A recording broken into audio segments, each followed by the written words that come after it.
दोस्तों T20 world cup के लिए टीम इंडिया का अनाउंस हो चुका है। हम सभी जानते हैं जहां पर रोहित शर्मा को जगह मिली है, विराट कोहली के साथ साथ 13 खिलाड़ियों को और जगह मिली है। 15 सदस्यों की टीम का अनाउंस किया गया है, जहां पर 4 रिजर्व खिलाड़ी भी हैं। कह सकते हैं 19 सदस्यों की टीम का ऐलान किया गया है। लेकिन क्या बीसीसीआई ने अपने डिसीजन देने में, टीम का ऐलान करने में थोड़ी जल्दबाजी कर दी? क्या बीसीसीआई को थोड़ा वेट और करना चाहिए था? ऐसा दोस्तों सामने आ रहा है, क्योंकि जिन खिलाड़ियों को सिलेक्ट किया गया है उनकी परफॉर्मेंस कहीं ना कहीं डाउन होती जा रही है, और जिन खिलाड़ियों को सिलेक्ट नहीं किया गया है उनकी परफॉर्मेंस कह सकते हैं अप होती जा रही है, अपग्रेड होती जा रही है, और उनकी डाउन होती जा रही है। तो चलिए दोस्तों बात करते हैं selected batsman selected batsman form versus non selected batsman form. चलिए दोस्तों इसके ऊपर एक छोटा सा एनालिसिस करते हैं। अगर अभी तक आपने हमारे चैनल को सब्सक्राइब नहीं किया तो चैनल को सब्सक्राइब कर दें। आप हमारे फेसबुक पेज को फॉलो कर सकते हैं, एफबी क्रिक वीडियोस के नाम से है। चलिए दोस्तों बात करते हैं। हम देखें तो हमारे जो सिलेक्टेड बैट्समैन हैं T20 वर्ल्ड कप के अंदर, उनके मैं आपको एक बार नाम बता देता हूँ। रोहित शर्मा है, यशस्वी जायसवाल है, विराट कोहली है, ऋषभ पंत है, संजू सैमसन है, हार्दिक पांड्या है, शिवम दुबे है।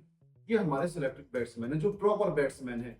मैं ऑलराउंडर वगैरह की बात नहीं कर रहा, मैं बात कर रहा हूँ प्रॉपर बैट्समैन की, जो हमने सिलेक्ट किए हैं T20 वर्ल्ड कप में जो खेलने वाले हैं।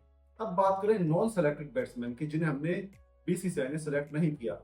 हम बात करें अभिषेक शर्मा की, रिंकू सिंह, रियान पराग। हम बात करते हैं रियान पराग हो गए, रिंकू सिंह हो गए, अभिषेक शर्मा हो गए, आशुतोष शर्मा की, शशांक सिंह की। ये हमारे प्रॉपर बैट्समैन हैं जिनकी मैं बात करने वाला हूं, जिनका मैं आपको एक छोटा सा एनालिसिस करके दूंगा। और कहीं ना कहीं हम इसमें एक नाम और जोड़ दें, शुभमन गिल का। आप कहेंगे शुभमन गिल तो वहां पर है, रिजर्व में है दोस्तों, होना ना होना बराबर है। तो हम शुभमन गिल की यहाँ पर बात करेंगे कि शुभमन गिल को भी हम अपना इस नॉन सिलेक्टेड वाली में शुभमन गिल को भी जोड़ देते हैं। तो देखते हैं दोस्तों, पहले सिलेक्टेड वाली टीम की बात करते हैं। बात करें रोहित शर्मा की। रोहित शर्मा ने पिछले मैच में 19 रन बनाए थे 24 बॉल में, कहीं ना कहीं 80 के स्ट्राइक रेट के साथ। उससे पिछले 5 मैचेस में रोहित शर्मा ने 27 रन बनाए थे, टोटल 27 रन, जहां पर उनका औसत था 5.5। ये रोहित शर्मा की फॉर्म में कह सकते हैं बिल्कुल फॉर्म में नहीं है।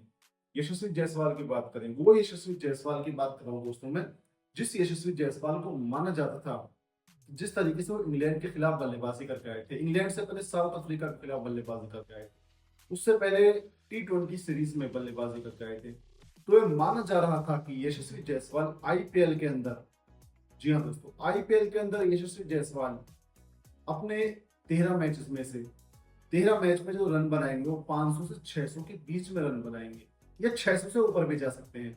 लेकिन यशस्वी जायसवाल ऐसा नहीं करते हुए दिखाई दे। कहीं ना कहीं वो कई बार डक पर आउट हुए, कहीं ना कहीं कई बार वो 1 2 3 इस तरीके के स्कोर्स पर आउट हुए। तो यशस्वी जायसवाल ने 13 मैचेस में जो रन बनाए हैं वो 315 रन बनाए, जिसमें 1 शतक और 2 अर्धशतक शामिल हैं। तो कहीं ना कहीं कह सकते हैं 200 से ज्यादा रन तो उनके 3 पारियों में आ गए, और उनकी बाकी फिर 10 पारियों में उन्होंने कहीं ना कहीं 100 रन बनाए 10 के औसत के साथ। तो कहीं ना कहीं कह सकते हैं यशस्वी जायसवाल उस कंसिस्टेंटली परफॉर्म नहीं कर पाए जितनी उनकी उम्मीद थी, जो उनका स्टैंडर्ड था।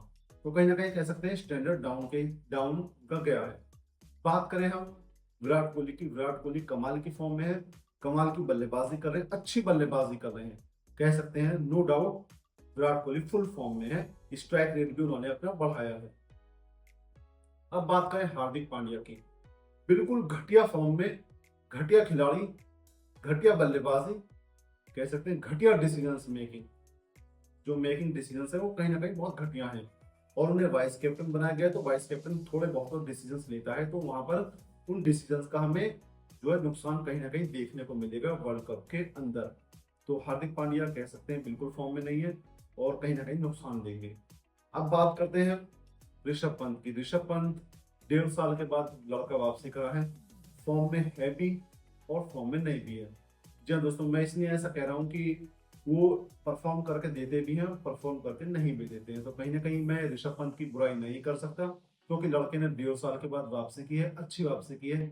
और इस खिलाड़ी के अंदर हमें वो जुनून देखने को मिलता है, जो कि मुझे मैच जीतना है, हर हाल में मैच जीतना है, ये वाला जुनून उस खिलाड़ी के अंदर देखने को मिलता है। और जब मैच अपनी मुट्ठी से बाहर निकलता है ऋषभ पंत की, तो कहीं ना कहीं वो फ्रस्ट्रेट हो जाते हैं, कहीं ना कहीं वो गुस्से में दिखाई देते हैं और उनके अंदर आग होती है कि इस मैच को मैं कैसे भी सामने वाली टीम से छीन लूं। तो ये ऋषभ पंत के हम अंदर हमें पॉजिटिव चेंज देखने को मिला है 1.5 साल के बाद वापसी में। बात करें संजू सैमसन की, संजू सैमसन कमाल की फॉर्म में अच्छी बल्लेबाजी कर रहे हैं, कहीं ना कहीं वो निराश तो नहीं होने देंगे अगर उन्हें प्लेइंग 11 में मौका मिलता है तो,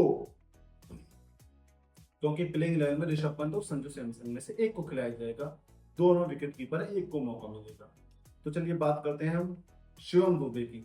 शिवम दुबे को दोस्तों आज आप मेरे से एक कॉपी पेन पर लिख कर लीजिए, या छोड़िए कॉपी पेन पर नहीं, आप मेरी वीडियो को लाइक कर लीजिए और लाइक करने के बाद जब T20 वर्ल्ड कप चले जाए आप मेरी वीडियो को उसके बाद इसी वीडियो को दोबारा से सुनना। मैं जो आपको बात बताने जा रहा हूँ, शिवम दुबे हमें T20 वर्ल्ड कप में खेलते हुए दिखाई नहीं देंगे। उसकी वजह है शिवम दुबे को जिस तरीके से टीम में तो रखा गया, लेकिन कहीं ना कहीं हार्दिक पांड्या के साथ इन्होंने एक पेच फंसा दिया और हार्दिक पांड्या को यहाँ पर वाइस कैप्टन बना दिया। अब वाइस कैप्टन का नियम ये कहता है कि जब एक खिलाड़ी जो वाइस कैप्टन है उसकी प्लेइंग 11 में ऑटोमेटिक जगह बन जाती है, वो प्लेइंग 11 में खेलेगा ही खेलेगा। और जब हार्दिक पांड्या खेलेगा तो शिवम दुबे के खेलने का कोई चांस नहीं है, क्योंकि दोनों में से एक खिलाड़ी खेलता है नजर आएगा। तो कह सकते हैं हार्दिक पांड्या खेलेंगे, उन्हें ना रोहित शर्मा हटा सकते हैं न राहुल द्रविड़ हटा सकते हैं, तो हार्दिक पांड्या खेलते हुए दिखाई देंगे और शिवम दुबे पूरे T20 वर्ल्ड कप में हमें पानी पिलाते हुए भी नजर आएंगे। इस बात को आप मेरी, मैं चैलेंज करता हूँ आपसे, आप T20 वर्ल्ड कप के बाद मेरी इस बात को सुन लेना। चलिए दोस्तों, ये तो वो नाम हो गए जो सेलेक्टेड हैं।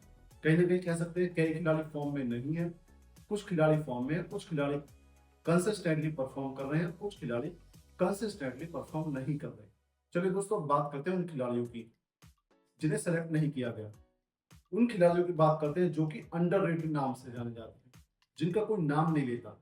चलिए दोस्तों, बात करते हैं उन खिलाड़ियों की परफॉर्मेंस की, कि उन खिलाड़ियों की क्या परफॉर्मेंस रही है आईपीएल के अंदर। बात करते हैं अभिषेक शर्मा की। अभिषेक शर्मा ने 12 मैचेस खेले हैं आईपीएल के अंदर। 12 मैचेस में से उन्होंने कह सकते हैं 480 रन बनाए हैं। 480 रन में जो उनका स्ट्राइक रेट है 220 का है, आईपीएल के अंदर अभी तक का सबसे तगड़ा स्ट्राइक रेट कह सकते हैं अभिषेक शर्मा का ही है। वो लड़का जो 15 बॉल में, कभी 14 बॉल में, कभी 16 बॉल में 50 मार देता है, 25 बॉल में 90 रन बना देता है, वो दोस्तों वो गेंदबाज है। वो ऐसा बल्लेबाज है कि वो खेल पलट देता है। अगर वो 6 ओवर खेल जाए तो उसे मौका नहीं दिया गया। बात करें हम रिंकू सिंह की, ऐसा फिनिशर है जिसे सब कहते हैं कि एमएस धोनी के बाद अगर कोई फिनिशर है, पहले हार्दिक पांड्या को कहते थे 2016, 17, 18 में, लेकिन अब रिंकू सिंह को कहते हैं कि अगर एमएस धोनी के बाद कोई फिनिशर है तो वो रिंकू सिंह है। अब दोस्तों अगले खिलाड़ी की बात करते हैं रियान पराग। वो रियान पराग जिसने इस साल बता दिया कि मैं भी हूँ, मैं भी कुछ तो हूँ। उस रियान पराग ने कमाल की परफॉर्मेंस की, राजस्थान को अपने बलबूते पर 4 मैचेस जिताए, जो कि किसी खिलाड़ी ने अपने बलबूते पर किसी टीम को 4 मैचेस आईपीएल के इतिहास में नहीं जिताए। वो काम रियान पराग ने करके दिया। आशुतोष शर्मा की बात करें, किंग्स 11 पंजाब में खेलते हैं, ऐसी बल्लेबाजी करते हैं लास्ट में आकर दोस्तों कह सकते हैं बॉलर्स के धज्जे उड़ा कर रख देते हैं। बात करें शशांक सिंह की, शशांक सिंह वो बल्लेबाज है जिसे किंग्स 11 पंजाब ने गलती से ले लिया था, लेना चाह रहे थे दूसरे शशांक को, ले लिया था इस वाले शशांक को। शशांक ने इसको पंजाब किंग्स को कई मैच अकेले अपने दम पर जिता कर दिए।